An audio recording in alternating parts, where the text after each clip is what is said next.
Hello, my name is D.W. Wheeler, and I'm the Ground Data Systems Lead on the Astrobee project. Today, I'd like you to meet your new crewmates, the trio of Astrobee free-flying robots. Astrobee is the successor to the Spheres free flyers, which were a popular payload for 14 years on the ISS. Like Spheres, Astrobee enables many experiments in spacecraft control, human-robot interaction, teleoperation, zero-G manipulation, and other areas that we haven't even imagined yet. Ames Research Center is managing the Astrobee system and supporting the Astrobee Guest Science Program.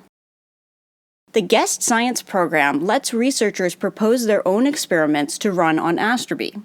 This program facilitates a wide variety of investigations that use the robot to its fullest potential. When it's not supporting new science, Astrobee can help flight controllers monitor what's happening on station. Astrobee can work as a mobile camera during crew activities. Flight controllers can teleoperate the robot while they stream or record video from its camera. The advantage of using Astrobee's camera is that they can reposition it without interrupting crew. Astrobee can also be a general-purpose mobile sensor platform. With the right instrument attached, it could do radiation surveys, inventory checks, or other repetitive tasks. We anticipate that after checkout and commissioning, most Astrobee activities will run without crew intervention. We know that crew time is the most valuable resource on station.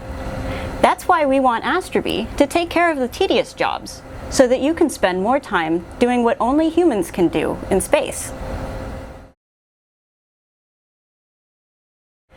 One of Astrobee's goals is to function with as little crew supervision as possible. To achieve that, there is a docking station in the JPM that can hold and charge 2 Astrobees. Ground controllers monitor every Astrobee sortie. They can remotely command a docked Astrobee to undock itself, complete a task, and redock. 2 Astrobees will be stowed on the docking station, so they'll be ready to fly at any time. Astrobee flies in the US segment, using onboard software and data from its sensors to know where it is. If Astrobee needs to stay in one place for a long time, it grabs a handrail with its perching arm and turns off propulsion to conserve power. Some Astrobee activities are designed to include full crew participation. For instance, Astrobee is an ideal platform for studying human-robot interaction in space. Guest scientists may design displays or behaviors for Astrobee and ask you to evaluate them. These activities will be on your OSTPV schedule. But even Astrobee activities that don't require crew are documented in OSTPV and highlighted in the Daily Crew Conference. We'll ask you for permission to come aboard if Astrobee plans include recording video or audio. So don't worry about your robotic crewmates sneaking up on you. Ground controllers send Astrobee scripts with a series of waypoints to follow, and Astrobee flies in a straight line from waypoint to waypoint. If the robot sees an obstacle in its way, it will stop. If the obstacle is immobile, such as a bogan arm, ground controllers can interrupt the script and manually steer Astrobee around the obstruction. Even though Astrobee strives to be as independent as possible, it still needs help at times. It may need you to install a payload or change its batteries. Since it's running experimental software, it may get stuck or lose its way. In that case, Ground may ask you to retrieve Astrobee and return it home to the docking station. We know you have other responsibilities, so we'll be considerate about asking for robot caretaking. There are 3 Astrobee robots aboard ISS, and they are identical except for their names and colors. Honeybee is yellow, Queen Bee is green, Bumblebee is blue. Astrobee has 3 main pieces, 2 propulsion units on the sides, and a core module in the middle.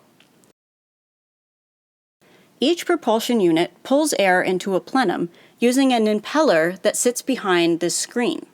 The pressurized air in the plenum is directed out 12 nozzles around the Astrobee. Astrobee can move in any direction and spin about any axis, but it prefers to move forward because its obstacle detection cameras look forward. The propulsion units sandwich the core module, which holds the avionics, including 3 processors, 4 Wi-Fi antennas, and 6 cameras. The science camera, or SciCam, streams color video to the ground. On request, it also saves the video for later downlink. The video from the navigation camera, or NavCam, lets Astrobee compute where it is on station. The NavCam is always on when Astrobee is flying. The hazard camera, or HazCam, is a 3D sensor that looks for obstacles in Astrobee's path. This is the power switch that turns Astrobee on and off. That is the only Astrobee function that ground controllers can't do remotely. This is the wake button. When Astrobee is powered, pressing the wake button boots up Astrobee. Ground control can also wake Astrobee remotely, as long as the robot is berthed on the docking station and powered on. These LEDs light up during Astrobee's wake sequence. These AV status LEDs tell you about Astrobee's recording state. The video active LEDs light up if any camera is on.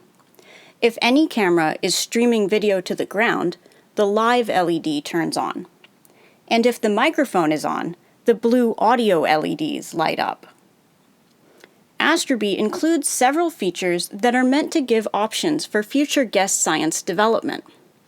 These features include the microphone and speaker, the iSafe laser pointer, the touchscreen and associated home button, and the forward flashlight.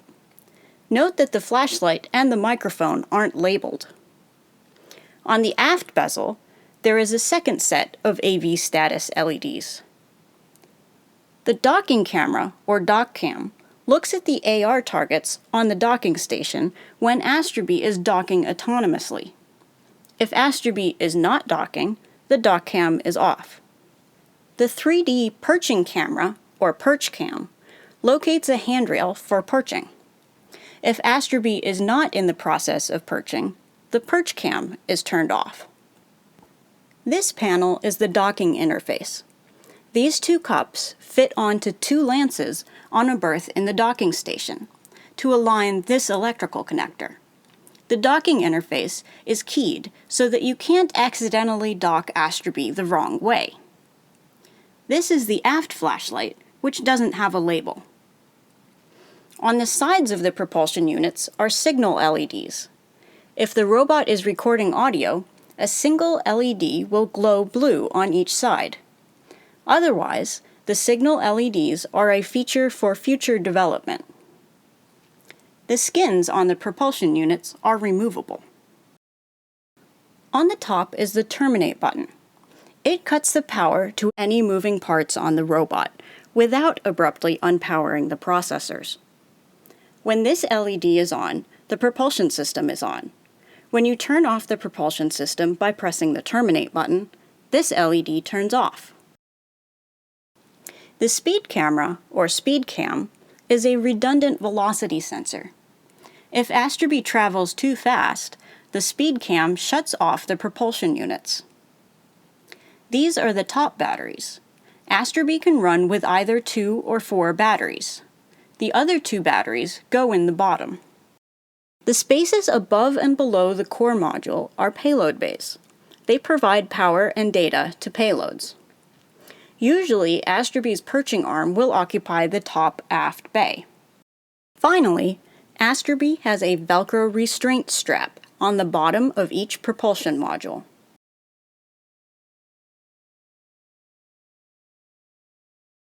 This is the Astrobee docking station, where 2 Astrobees can dock and recharge, so they'll always be ready to fly. The docking station is mounted in the gem. These AR targets in the center help Astrobee align itself when it's docking autonomously. Each berth has magnets in it to hold the docked Astrobee in place.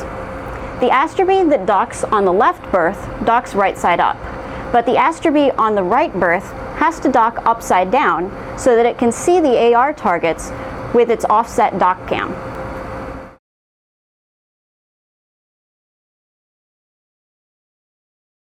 In general, we ask that you don't touch Astrobee. It will usually be easier for you to avoid Astrobee than it is for Astrobee to avoid you. However, if Astrobee is preventing you from reaching something you need, it's okay to move the robot gently out of your way. Keep in mind that Astrobee calculates its location using an inertial measurement unit and its nav cam. If you cover the nav cam, or if you cause more acceleration than the robot is used to feeling, Astrobee won't know where it is. To avoid confusing Astrobee, hold it so that you don't block its front cameras. Move the robot slowly. As you move it, it will try to counteract your force with its propulsion system. Once you release Astrobee, it will station keep at its new position. As long as the nav cam still has a wide view, ground controllers will be able to resume Astrobee's activity. We don't expect Astrobee to work perfectly all of the time. It might have a fault that prevents it from moving. In those cases, ground might ask you to rescue Astrobee. That would probably include pressing the terminate button and returning the robot to the docking station. If ground asks you to press terminate, it means that Astrobee already doesn't know where it is. In that case, it's not necessary to move the robot slowly. However, we still ask that you don't touch the cameras, because it's easy to smudge the lenses or push the cameras out of alignment. If you need to keep Astrobee out of the way, there are 3 ways to secure it: dock it on the docking station, perch it on a handrail, or Velcro it to a wall.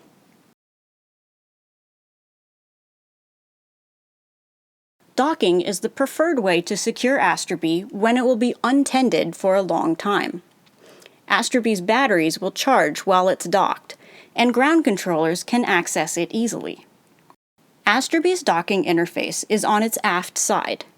To dock the robot, hold it with the touchscreen facing you. Align the cups on Astrobee's docking panel with the lances on the berth, and push gently until you feel the docking magnets engage. Once Astrobee is docked, as long as the power switch is on, ground controllers can control it. Remember that the Astrobee on the right berth must be docked upside down.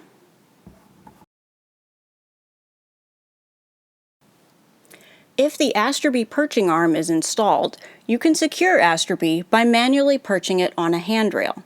It is safe to manipulate the arm and the gripper. If the arm is not deployed, slowly pull it out of the payload bay. Arrange the gripper around a handrail. The arm will stay in the position you put it in.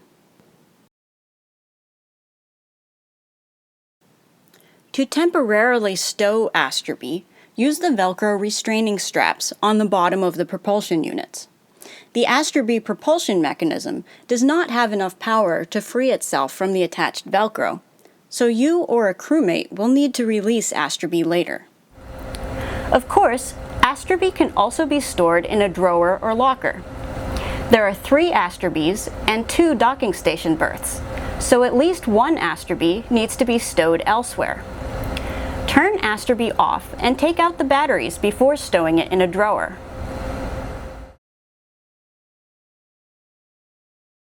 One of Astrobee's most useful functions is to host payloads.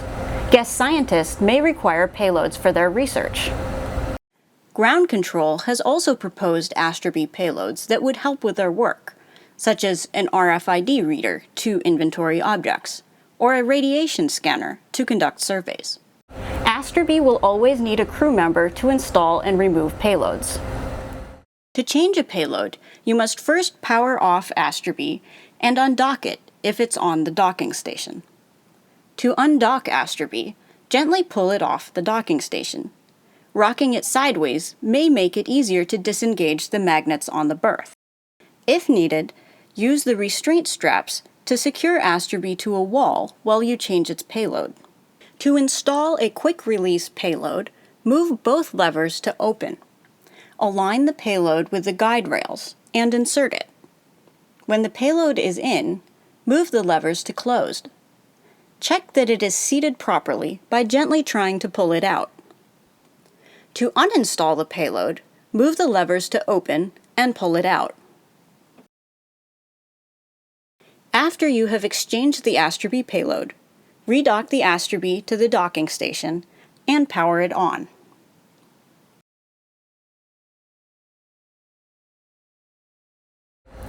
During an activity, ground control may ask you to change Astrobee's batteries.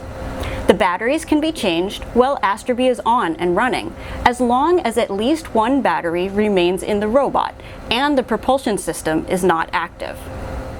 You can see the charge level of each battery in the LCD screen on the edge of the battery. To change the battery, if Astrobee is powered on, first press the Terminate button. Then unfasten the Velcro and pull the battery out. Before inserting the new battery, inspect the slot to ensure there is no FOD that could short the terminals. Align the leads in the slot with the slots on the battery and push firmly. You should feel the connector engage. Redo the Velcro strap.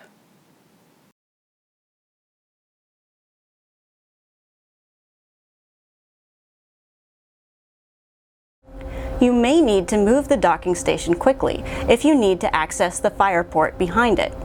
The docking station is mounted with Velcro for easy removal. To remove the docking station, first remove both Astrobees from their berths.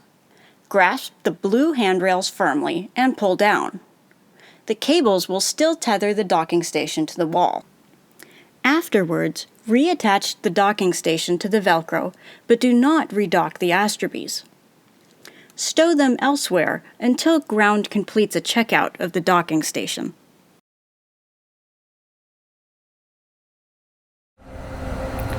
Even though it may move around without direct crew supervision, Astrobee is always monitored from the ground when it is not on the docking station. Don't hesitate to ask POIC if Astrobee is doing something confusing. We're excited to have Astrobee aboard ISS. It's a one-of-a-kind project, and we're looking forward to it unlocking all kinds of insights. Even if you don't participate directly in Astrobee activities, some of those insights could come from you. That's because right now, nobody knows the best way for a free-flying robot to work in close proximity with humans. We ask that you keep an open mind as we learn, and we would love to hear your thoughts on how to make Astrobee a better crewmate. We hope that this video will be helpful in living with Astrobee, and we wish you and Honey, Queen, and Bumblebee a happy and productive partnership.